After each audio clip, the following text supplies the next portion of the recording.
Bonjour à toutes et à tous, j'espère que vous allez bien et bienvenue dans cette toute nouvelle vidéo. Aujourd'hui, toute nouvelle vidéo sur iRacing et c'est une sorte de petit revival. J'avais déjà fait l'an passé en 2025 sur la chaîne une vidéo qui explique mes réglages iRacing au niveau du volant, de la base, de mes paramètres graphiques et autres. Et vu que le simu a pas mal changé et que mes paramètres ont aussi pas mal changé, je m'étais dit que j'allais mettre un petit peu cette vidéo à jour. Donc on va parler de la simu, bien évidemment iRacing avec les réglages base moteur, voilà pour refaire un petit reminder, mes paramètres d'optimisation de carte graphique parce que c'est quelque chose que je touchais pas beaucoup avant mais que je touche maintenant, et puis je vous montrerai mes petits réglages pour mes applications externes, ce que j'utilise, etc. Mon FOV également, je vous en parlerai, je vais vous donner un petit moyen pour calculer votre FOV parfait pour profiter à fond de votre simu.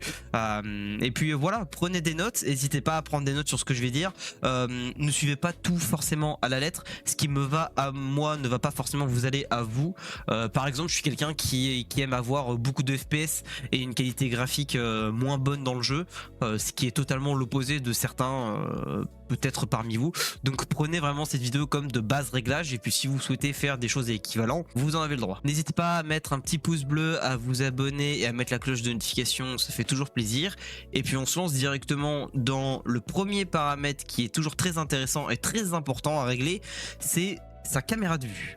Que ce soit pour iRacing ou pour n'importe quel autre jeu de course, avoir un FOV bien réglé est primordial. Si jamais vous ne savez pas ce que c'est, le FOV c'est le Field of View, donc c'est le champ de vision qui permet de vraiment régler correctement votre champ de vision pour que vous puissiez voir ce que vous verrez avec une vraie voiture de course. Là vous avez un effet très rapproché, c'est normal, c'est parce que je suis en triple screen et que moi avec mes trois écrans collés l'un à l'autre, ça me donne l'effet d'être dans la vraie voiture. C'est pour ça que vous en vidéo ça rend l'effet d'une caméra très très proche.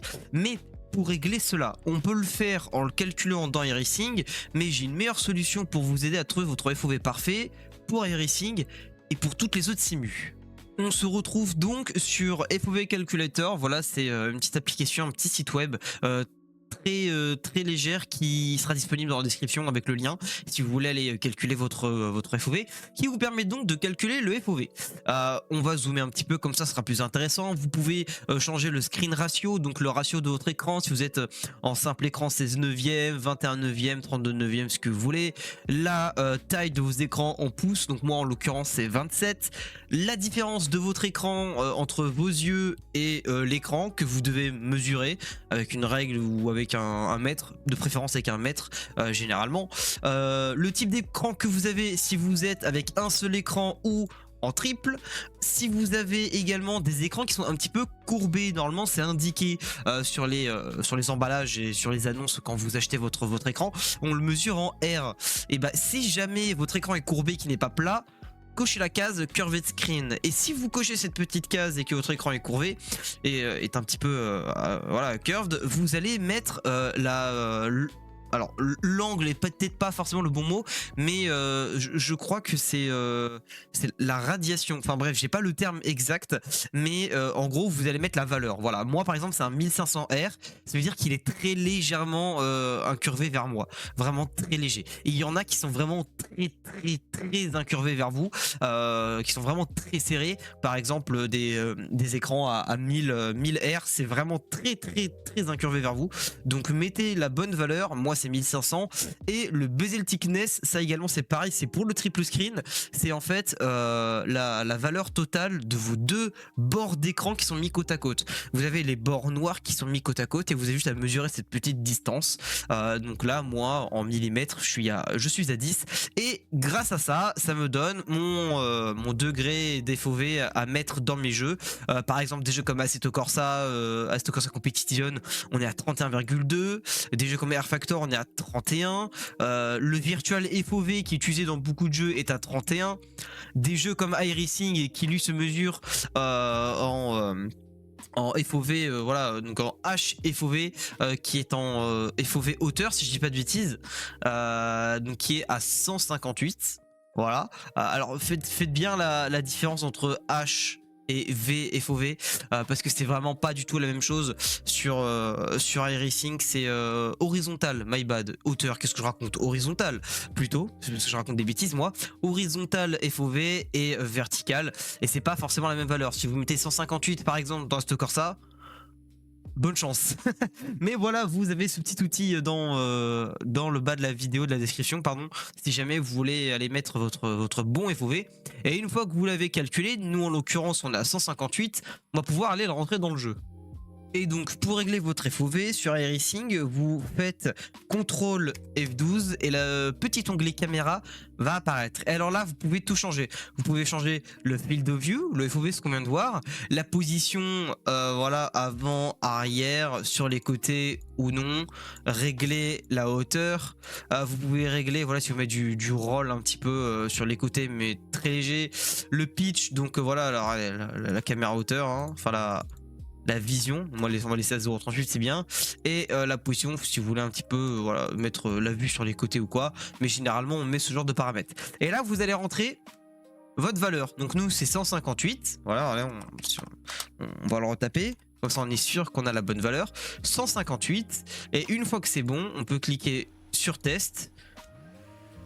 Et on est dans la voiture. Et donc là, on a le FOV qui est parfaitement réglé. C'est déjà la première chose vraiment importante à régler dans votre simulation. Si jamais elle n'est pas bien réglée en termes de vue, vous n'aurez pas le meilleur effet d'immersion, puis vous n'aurez très certainement pas la meilleure et la plus optimale des caméras. Maintenant que vous avez bien réglé votre vue, on va commencer à régler la simulation. Et la première chose à faire, c'est d'aller régler l'aspect du ressenti. Voilà, donc en termes de driving, le premier réglage dans iRacing, première chose avant de faire quoi que ce soit, c'est vous montrer les paramètres que j'utilise avec ce Alpha Mini. Je vous avais déjà montré dans la vidéo précédente, je crois qu'ils n'ont pas bien changé. Donc voici les paramètres, je vous laisse prendre, voilà, faire pause ou faire une petite capture d'écran si jamais vous en avez besoin. De toute façon, les valeurs que vous indiquez, si jamais vous avez autre chose que du SimMagic et surtout une Alpha Mini, si vous essayez de retranscrire ces valeurs dans vos logiciels Fanatec, Mozza, ce sera pas le même ressenti, donc vous pouvez vous en servir comme de base, et surtout pour ceux qui utilisent du SimMagic. Mais pour les autres, faites attention avec ces réglages parce que c'est un petit peu... ce ne sera pas l'inverse de ce que vous allez mettre dans votre logiciel, mais vous allez clairement avoir un ressenti différent. Bien, maintenant que vous avez réglé votre volant, dans les paramètres, vous allez laisser la capacité voilà, de degré maximum de votre volant à 900 degrés. Toujours mettre la même valeur dans le logiciel du volant et dans le jeu. Le frein, si vous avez une pédale avec l'autre selle, vous mettez on. Max range, moi je l'ai à 100%, mais ça dépend des voitures. Les voitures où c'est plus compliqué au niveau de l'ABS, où il n'y a pas grand chose, par exemple l'ancienne Porsche Cup, on relève plus autour des 90... ouais, autour des 90, 85, quelque chose comme ça dépend des voitures, mais ça vous pouvez le régler vous-même de votre côté. Gearbox, j'utilise pas en H. Le clutch, j'ai les palettes au volant directement, donc ça je n'en ai pas besoin. Ça c'est paramètres, donc cockpit control, ça vous mettez ce que vous voulez en termes de touches. En termes d'aide de pilotage, je laisse l'anti-stall clutch toujours parce que je trouve ça grave plus pratique. Voilà, surtout quand on fait par exemple je sais pas de la NASCAR ou autre, moi je trouve ça sympa. Je laisse le auto engine start pour les courses, en fait surtout les courses de base 20 minutes et tout, le moteur démarre direct quand je vais sur la piste, donc ça là il n'y a pas de souci. Après j'ai des boutons sur le volant pour le démarrer moi-même, mais quand j'arrive dans une session comme ça il est déjà démarré, il n'y a pas de souci. Et auto wipers, comme ça je sais quand la pluie arrive via l'info d'iRacing, donc ça très important. Pareil là ici, bon bah les paramètres de vue que j'ai mis tout à l'heure, là pareil le FOV qu'on a réglé tout à l'heure, ça moi j'ai laissé à 100%, c'est vraiment d'origine. Neck motion important, c'est l'effet de mouvement de votre tête, de votre nuque, comme si vous étiez dans la vraie voiture. Mettre à 100% est trop abusé. Moi je trouve que 25 c'est pas mal, voire 0 parfois, mais 25 ça donne un petit effet sympa d'immersion, que ça bouge et tout, donc moi je trouve ça assez sympa. Le wheel force feedback, moi j'utilise aucun effet dans le jeu. ça me dérange plus qu'autre chose. Je le mets à 6 au niveau de la puissance, mais là encore une fois, ça dépend des voitures. Là, je suis sur une IndyCar, donc parfois je le monte, parfois je le descends, ça dépend vraiment ça dépend vraiment des voitures. Ça, j'y ai pas touché, c'est tout d'origine. LFO Audio Level, pareil, j'ai dû pas y toucher, et c'est tout pour la première section. Il y a beaucoup de choses qui sont réglées d'origine, parce que soit j'en ai pas l'utilité, ou alors c'est des réglages insignifiants qui n'ont pas vraiment d'importance, en tout cas avec mon pilotage.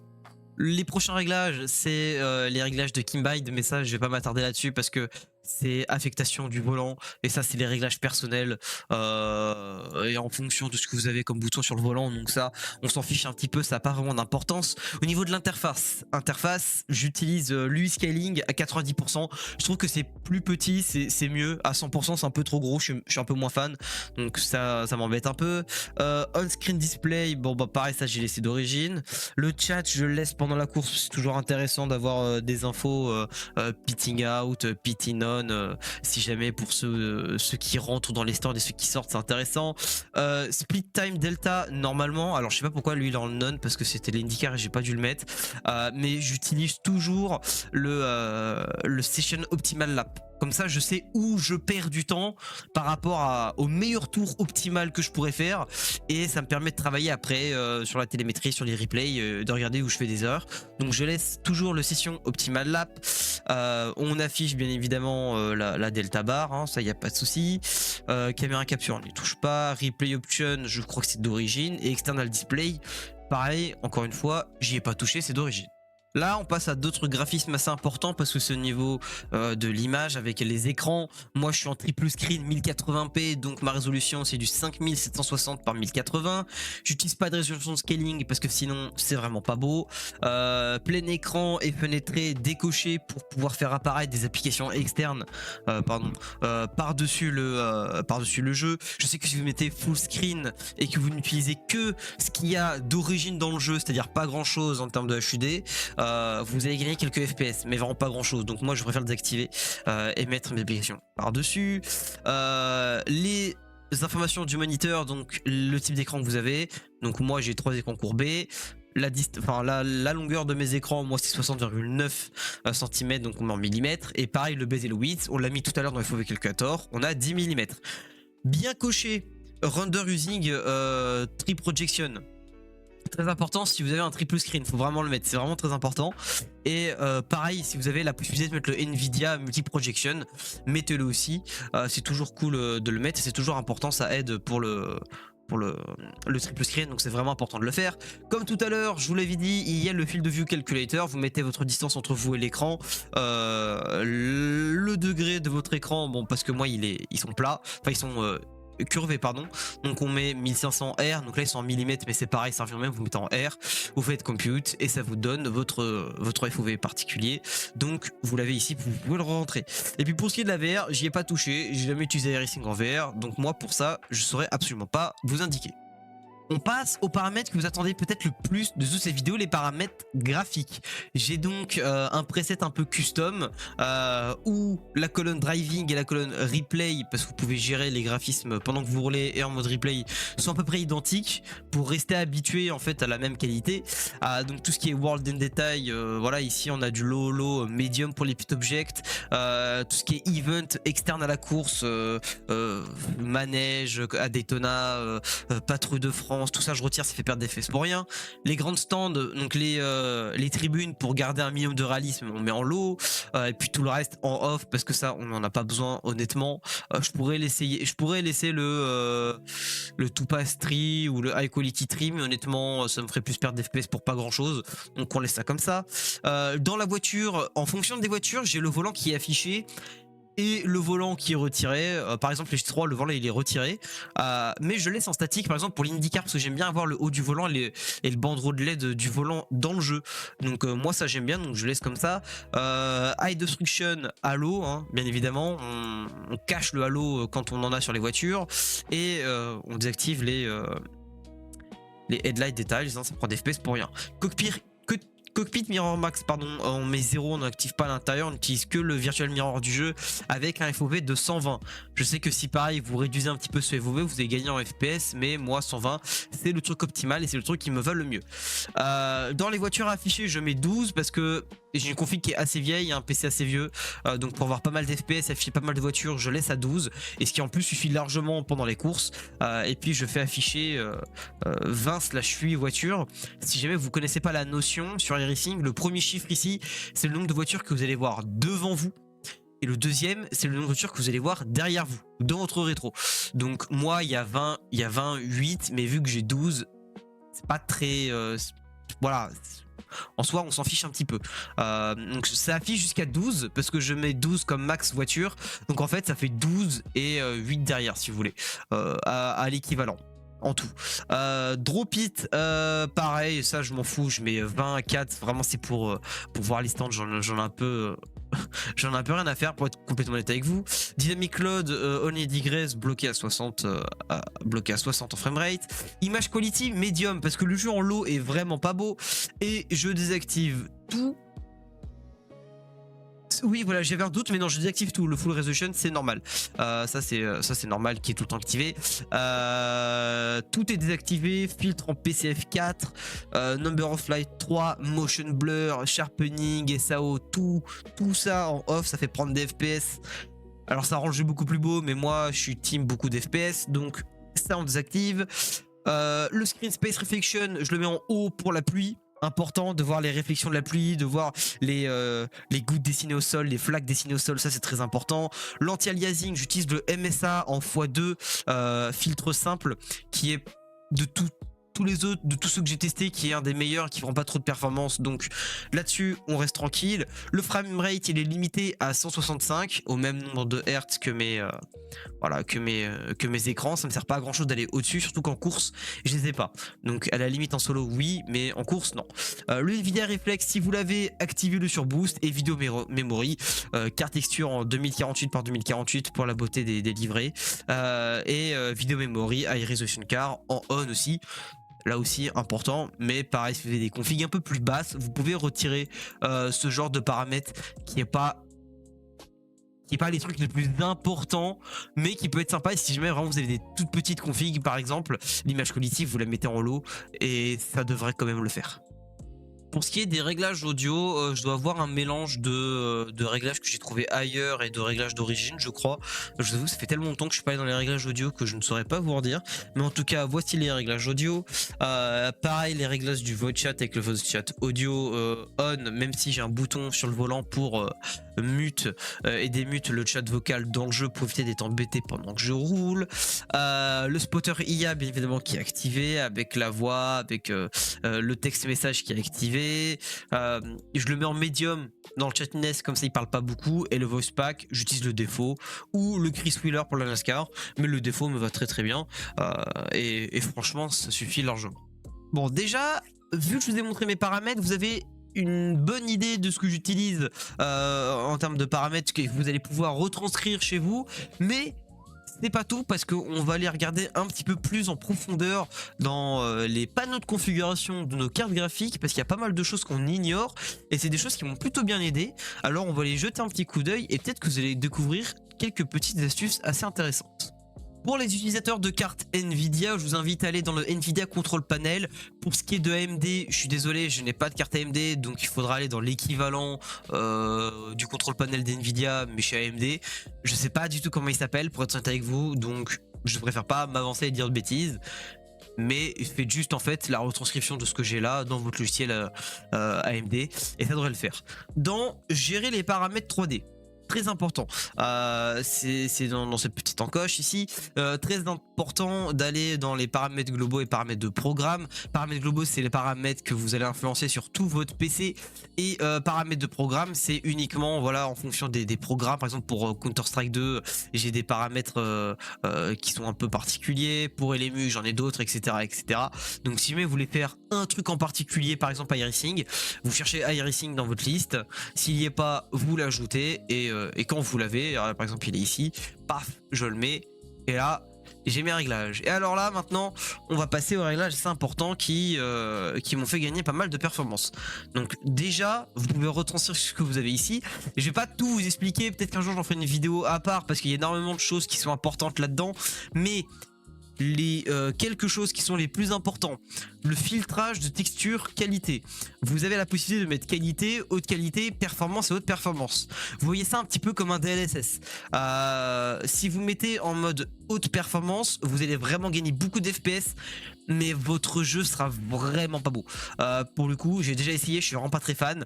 En qualité, moi sur iRacing, ça marche plutôt bien, donc je laisse en qualité et puis je le laisse en fait pour le réglage global de mon PC en fait au final. Donc ça, pour ça, il n'y a pas de souci parce que les réglages que j'utilise dans paramètres globaux sont les mêmes que pour iRacing.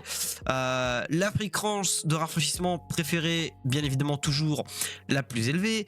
Le mode de faible latence, toujours mettre en ultra. Franchement, j'ai toujours vu des gens me dire de mettre que en ultra. Et il y a un peu de différence, c'est vrai, quand vous mettez activé et pas ultra. Mais voilà, ultra, ça marche. Vous n'avez pas de baisse de perf, pardon. Donc franchement, allez-y, vous pouvez mettre en ultra tranquille. Mode de gestion de l'alimentation, privilégier les performances maximales. Voilà, toujours important. Le processeur de rendu OpenGL, c'est votre carte graphique, donc vous mettez votre carte graphique. Et puis pour ce qui est du reste, vous ne touchez pas. Voilà, vous pouvez mettre la même chose que moi. Je vous les laisse ici, il n'y a aucun souci. Que vous pouvez tenter de retranscrire dans votre Nvidia. D'ailleurs, dernière petite chose avec Nvidia, si vous allez dans régler les paramètres d'image avec aperçu, vous avez la possibilité de choisir soit voilà, une sorte de mode performance ou de mode qualité. Vous voyez là, l'image est beaucoup plus clean, alors qu'en mode performance, voilà, on est beaucoup plus bas. Moi, j'utilise performance pour tout le temps, tout sur mon PC pour avoir le plus de perf possible au niveau des rendus 3D. Donc moi, je laisse sur performance et une fois que vous avez tous vos réglages, vous faites appliquer et normalement c'est bon. Voilà, là c'est bon, ça c'est mis, mes paramètres sont mis à jour. À chaque fois que vous faites des modifications ici, pour qu'elles soient bien prises en compte, relancez votre jeu. Par exemple là on devrait relancer iRacing, mais on n'a pas fait de changement, donc au final on s'en fiche, on n'a pas besoin de relancer. Mais faites bien gaffe à ça parce que à force de faire beaucoup de paramètres, de changer pas mal de choses, parfois on s'y perd un peu. Donc n'hésitez pas à regarder des tutos, prendre le temps de lire les énoncés dans les indiquer dans le logiciel qui vous explique ce que vous pouvez faire avec, l'influence que ça a, si vous allez gagner en performance, si vous allez perdre en performance. Donc faites attention avec ce genre de réglage. Et pour ceux d'AMD, encore une fois, désolé, mais essayez de retranscrire au maximum ce que vous pouvez avec ce que moi je viens de vous donner de mes paramètres Nvidia. Maintenant que je vous ai montré tous mes réglages et qu'on approche de la fin, je m'étais dit que je pourrais vous montrer pour les curieux mes réglages d'application, mes réglages CAPS. J'utilise CAPS donc en application overlay. CAPS qui est une application qui est payante une fois. Alors, en fait c'est très simple, vous devez vous sub à la chaîne Twitch du créateur, ça coûte 4 $, vous le faites une fois et après ça terminé, c'est fini, vous n'avez plus rien à faire et vous avez la version complète avec absolument tout que beaucoup de pilotes e-sport utilisent d'ailleurs et que moi je trouve d'ailleurs très très bonne. Donc pour tout ce qui est réglage au niveau des standings, donc au niveau du classement, voici ce que j'utilise en termes de réglage, hein. C'est des réglages assez basiques, hein. Si jamais vous voulez les recopier, allez-y, faites-vous plaisir. Ce qui est du relative qui affiche les positions en bas ici, vous avez les réglages qui sont juste ici. Le fuel calculator, pareil pour calculer le fuel pendant les courses, vous avez tous les réglages qui sont ici. Car left right, vraiment c'est le truc de base, je crois que j'y ai rien touché sur ces réglages. Et petite info supplémentaire, petit tips, dans iRacing vous avez la possibilité de mettre des overlays et avec CAPS vous pouvez mettre des custom overlays. Et ici ce qui est très intéressant avec CAPS, c'est la possibilité de mettre des custom overlays. Et en cliquant sur Add New Custom Overlay, vous allez pouvoir mettre un petit overlay qui s'appelle Wind. Et Wind, c'est très simple, ça va vous donner la direction du vent. Et oui, regardez, si je vous montre un petit exemple, ici vous avez ce que moi j'ai indiqué sur mes courses quand je tourne en fait. Et c'est un rond avec une flèche indiquant la vitesse et la distance, enfin là où va le vent en fait. Et ça c'est très important parce que ça peut changer beaucoup de choses quand vous êtes en course et que vous n'avez pas forcément cette information pour faire les setups, pour régler votre voiture, pour donner du ressenti. C'est des informations que je trouve assez importantes. Donc si vous voulez ce genre d'overlay, vous allez avoir un lien dans la description avec le lien complet, mais vous allez devoir entrer votre IP, votre adresse IP. Donc je vous apprends rien, hein. Vous allez dans l'invite de commande Windows, vous tapez IP config et j'ai pas envie de lire mon IP, donc on va faire ça. Vous faites entrer, vous prenez votre adresse IPv4 et puis vous la rajoutez dans ce qui manque en fait. Là je vais marquer insérer IP. Vous ajouterez votre IP et puis voilà, c'est tout. Franchement, pas besoin de se casser la tête. Une fois que ça apparaît, vous copiez le lien, vous le collez dans votre nouvelle section de custom overlay ici.